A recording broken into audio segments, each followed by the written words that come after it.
नमस्कार, the wire में आपका स्वागत है।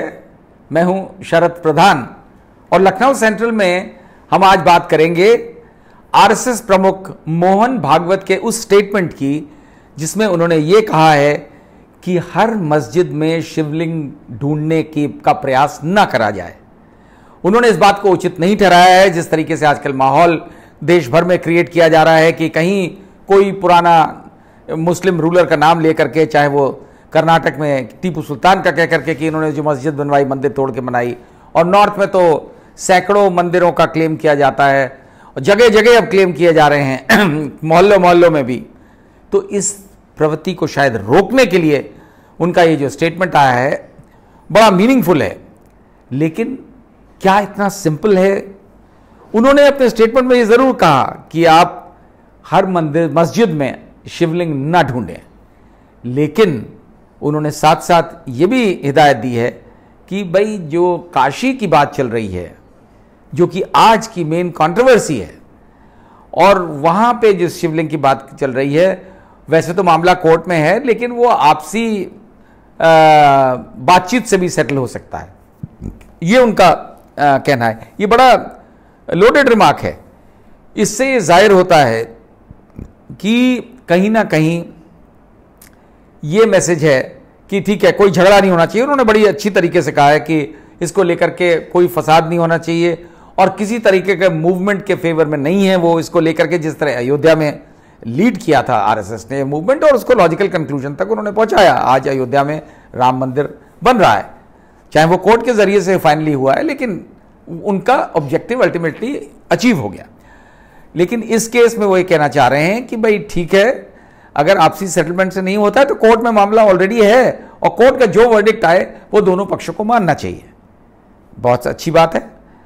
लेकिन ये लोगों को एक शंका पैदा हो रही है कि जिस तरह से अयोध्या के मामले में फाइनली जिस तरीके का कोर्ट का जजमेंट लास्ट स्टेजेस में जब सुप्रीम कोर्ट का जजमेंट आया, उसको लेकर तमाम सवाल उठाए गए, क्योंकि एक तरफ उसमें बड़ी कंट्रोवर्सीज थी। एक तरफ सुप्रीम कोर्ट ने कहा कि वो आस्था को में फोकस रख के नहीं जजमेंट देना चाहती है, लेकिन लास्ट में उन्होंने आस्था ही को कह करके वर्डिक्ट दिया।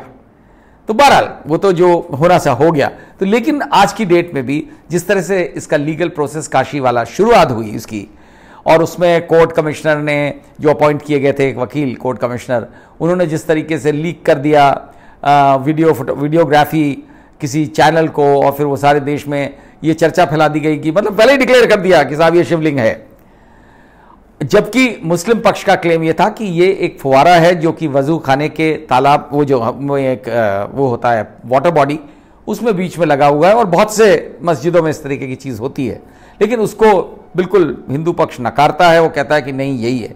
और इस सवाल का भी उनके पास जवाब नहीं है कि जब अहिल्याबाई होलकर ने लगभग 1752-53 में ये काशी विश्वनाथ टेम्पल, जिसमें आज सब हिंदू पूजा करते हैं, जिसमें एक पुराना शिवलिंग लगा हुआ है, तो उसमें अहिल्याबाई होलकर को नहीं पता था कि वहाँ शिवलिंग जो असली ज्योतिर्लिंग है वो मस्जिद के पोर्शन में है। नहीं तो ऐसा पॉसिबल था उनके लिए कि वो उसी शिवलिंग को यहाँ पे स्थापित करती, या वहाँ पे जो है उसको निकाल कर आसानी से ला सकती थी। होलकर्स का राज था, लेकिन वो नहीं लाई। तो ये माना जाता है कि भाई आज के जो लोग आंदोलन कर रहे हैं उसको लेकर के, वो ज्यादा जानकार हैं अहिल्याबाई होलकर से भी। एक तरफ ये मान लिया जाता है कि भाई ठीक है, औरंगजेब ने इसलिए छोड़ दिया था, जैसे सवाल उठता है कि भाई औरंगजेब ने क्यों छोड़ दिया अगर वहां पे शिवलिंग मौजूद था, तो कहा जाता साहब उन्होंने चिढ़ाने के लिए छोड़ दिया, क्योंकि उनमें टेंडेंसी थी कि ह्यूमिलिएट करने के लिए हिंदूज को वो पार्ट छोड़ दिया। बहरहाल तो भागवत जी का जो कहना है आज कि भाई ठीक है, उसका जहां तक है आप या तो कोर्ट पे छोड़ दी या आपसी बातचीत से कर लीजिए, लेकिन किसी प्रकार का फसाद नहीं होना चाहिए, झगड़ा नहीं होना चाहिए, और फर्दर इस पे किसी प्रकार का मूवमेंट नहीं करेंगे। आपको याद होगा कि अयोध्या वर्डिक्ट के बाद इन्हीं मोहन भागवत जी ने एक स्टेटमेंट दिया था कि अब हमारे एजेंडा में मथुरा और काशी नहीं है। और ये कहने के बाद ये जब मामले उठे कोर्ट्स में जगह जगह, तब से आज तक मथुरा और काशी को लेकर के जिस तरह से कोर्ट्स में तमाम एप्लीकेशंस दी गई, मोहन भागवत जी का एक शब्द उनका स्टेटमेंट कहीं से नहीं आया। आज ये बड़ा महत्वपूर्ण है और एक ट्रेनिंग प्रोग्राम चल रहा था आरएसएस हेडक्वार्टर्स नागपुर में, जहां पे उन्होंने ये बात कही और बड़ा क्लियर कट मैसेज है कि किसी तरीके का टेंशन अवॉइड किया जाए। अब ये किन वजह से हो रहा है, क्या ये इसके पीछे कुछ लोगों का मानना है कि हो सकता है जो कश्मीर में फिर से वायलेंस इरप्ट कर गई है और उसको कंट्रोल नहीं किया जा पा रहा है। आज वहाँ पे जिस तरीके की सिचुएशन है, ये माना जाता था कि भाई वहाँ से हिंदुओं को भगा दिया गया, मार दिए गए, काट दिए गए, और एक पिक्चर जिसको प्राइम मिनिस्टर ने स्वयं प्रमोट किया, कश्मीर फाइल्स, उसको लेके खूब यूफोरिया हुआ और खूब एंटी मुस्लिम एक माहौल क्रिएट हुआ, क्योंकि हर मुसलमान को यही माना जाता है कि भाई उसको आइडेंटिफाई किया जाता है उन लोगों से कि वो हिंदू विरोधी है। ये दुर्भाग्य है, खैर, लेकिन है हकीकत यही कि यही फैलाया जाता है। और लेकिन फिर कश्मीरी पंडित ये सवाल पूछने लगे कि साहब हमें वापस तो पहुंचाया नहीं गया, आज तक कोई एक कश्मीरी पंडित वहाँ उसकी वापसी नहीं हो पाई है। और उसको लेकर के जो सिचुएशन है, टेंशन वहाँ फिर से शुरू हो गया, फिर से एक तरीके का पलायन शुरू हो गया वहाँ से। तो अब बीजेपी फिक्र में है कि इस तरीके के कॉन्फ्रंटेशन वाली नीति से मामले हल करने से फ़ायदा नहीं है। ये भी एक तरफ ये भी कहा जाता है कि कहीं सिचुएशन ऐसी ना बिगड़ जाए कि जगह जगह अगर बहुत ज़्यादा प्रोवोक किया जाएगा तो कहीं कॉन्फ्रंटेशंस ही शुरू हो गए तो जगह जगह कश्मीर जैसी सिचुएशन ना क्रिएट हो जाए। और ये जिस तरीके का एप्रीहेंशन जो है वो जायज़ भी है, क्योंकि कुछ भी कर सकता है आदमी, डेस्परेशन में कुछ भी कर सकता है। तो क्या इस वजह से ये कहा है इन लोगों को कि भाई अब ठीक है, शांत रहिए और इंतज़ार करिए कोर्ट का, जो भी उनका ये जोर इस बात पे बहुत दिया गया है कि जो भी कोर्ट का वर्डिक्ट होगा वो दोनों साइड्स को मानना चाहिए। और ये हर कोर्ट वर्डिक्ट के लिए ये कहा ही जाता है कि भाई आपको सबको मान्य होना चाहिए। अब वो अलग बात है कि डिस्ट्रिक्ट कोर्ट में मामला है और डिस्ट्रिक्ट कोर्ट से मामला हाई कोर्ट जाएगा, हाई कोर्ट से सुप्रीम कोर्ट जाएगा, तो जाहिर है वक्त लगेगा। हाँ, ये ज़रूर है कि ऐसी सिचुएशन, ये पॉलिटिकल जो पंडित्स हैं उनका सोच ये है कि शायद 2024 का जो लोकसभा चुनाव है उससे पहले कुछ ना कुछ इस तरीके का कंक्लूजन पे पहुंच सकता है ये केस, जिससे कि बीजेपी को उसका बेनिफिट भी मिल जाए। क्योंकि जिस तरीके के हालात आपने देखा, लोअर कोर्ट के बारे में तो सुप्रीम कोर्ट ने स्वयं ही देखा कि लोअर कोर्ट ठीक से हैंडल नहीं कर पा रहा था और इतना ज़्यादा बायस उसका दिख रहा था। हालांकि सुप्रीम कोर्ट ने ये नहीं कहा कि बायस दिख रहा था, सुप्रीम कोर्ट ने तो ये कहा कि किसी मैच्योर जज के पास जाना चाहिए, इसलिए डिस्ट्रिक्ट जज के पास काशी का मामला दे दिया गया है सुप्रीम कोर्ट के आदेश द्वारा। लेकिन जो मूल इशू था वो वहीं का वहीं रहा।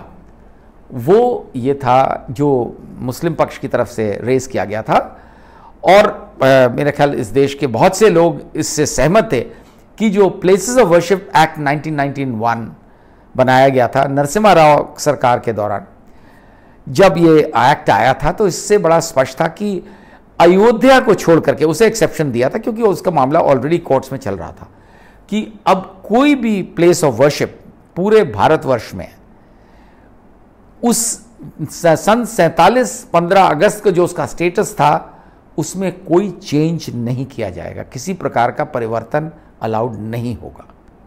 ये बड़ा स्पष्ट था कि अब आगे के झगड़े खत्म, यहीं समाप्त, अयोध्या हो गया, जो भी वर्डिक्ट आएगा और वर्डिक्ट आ गया। लेकिन मुझे लगता है कि उससे लोगों को एनकरेजमेंट ये मिला कि उन्हें लगा कि नहीं, फिर से उठाया जा सकता है। इस इशू पे सुप्रीम कोर्ट ने इस बात को नहीं माना। ये बड़ी सोचने वाला विषय है। Justice D.Y.. चंद्रचूड़ की बड़ी इज्जत है, बहुत नाम है, सबसे ज़्यादा काबिल जजों में इस देश के हिस्ट्री में माने जाते हैं। उनके पिता भी चीफ जस्टिस ऑफ इंडिया थे और ये भी आगे चल के चीफ जस्टिस इनको बनना है। इनका एक साल के बाद इन्हीं का नंबर है और सबसे यंगर है तो सबसे लंबे पीरियड तक रहेंगे। उनसे ये ज़रूर सबने उम्मीद करी थी कि शायद वो प्लेसेस ऑफ वर्शिप एक्ट को बरकरार रखते हुए इन पिटिशंस को ही खारिज करने की एडवाइस देंगे, लेकिन उन्होंने ऐसा नहीं। उनका मानना ये था कि प्लेसेस ऑफ वर्शिप एक्ट इसमें इस काम में सर्वे करने में बाधा नहीं है, क्योंकि सर्वे करना महज ये असर्टन करने के लिए कि कैरेक्टर क्या है उस पर्टिकुलर प्लेस ऑफ वर्शिप का, उस जगह का, उसमें कोई आपत्ति नहीं है आती है इस एक्ट के तहत। उनका ये मानना था। जबकि और लोगों का मानना था कि भाई जब आप कोई भी कैरेक्टर की बात करेंगे तो कैरेक्टर चेंज होने की बात तो आई, वही तो सारा इशू है, तो आगे चल के ये उसी में पहुंचेगा और तब प्रॉब्लम क्रिएट होगी। बहरहाल अब जिन वजहों से भी नहीं किया, सुप्रीम कोर्ट के ऑर्डर से काफ़ी लोगों को मेरा ख्याल डिसअपॉइंटमेंट हुआ, क्योंकि उन्हें उम्मीद थी कि या तो प्लेस ऑफ वर्शिप एक्ट को स्क्रैप कर दे, गवर्नमेंट के पास पूरी अथॉरिटी है, मेजॉरिटी है पार्लियामेंट में, वो कर सकते हैं, लेकिन शायद वो उस तरीके से करने में किन्हीं कारणों से सरकार नहीं करना चाहती है। उसको एक लीगल फ्रेमवर्क में कराएंगे और थोड़ा समय लगेगा तो माहौल बिल्ड होगा, और माहौल जब बिल्ड होता है तो उसके पीछे पॉलिटिकल ऑब्जेक्टिव होता है, राजनीतिक पर्पस होता है, और वो राजनीतिक पर्पस तभी सर्व हो सकता है बीजेपी के लिए जब एक देश भर में इस तरीके का माहौल बन जाए, और फिर उसके बाद उनको इसमें वो मिले, वर्डिक्ट मिले। यही उम्मीद करते हैं वो कि कोर्ट से उनका वर्डिक्ट उनके फेवर में जाएगा, उनके पास काफ़ी एविडेंस है, तो उससे फिर घूम फिर के उनका राजनीतिक पर्पस भी हल हो सकता है।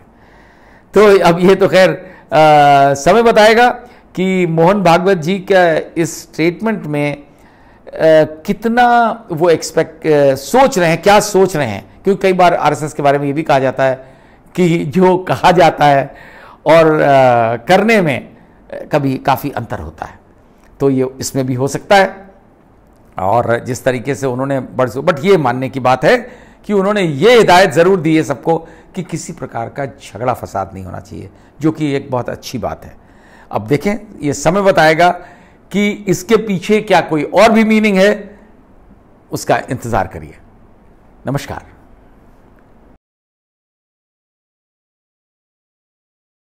Get a sneak peek of exclusive content before everyone else. For channel members only. Memberships start at ₹89. Hit the join button below.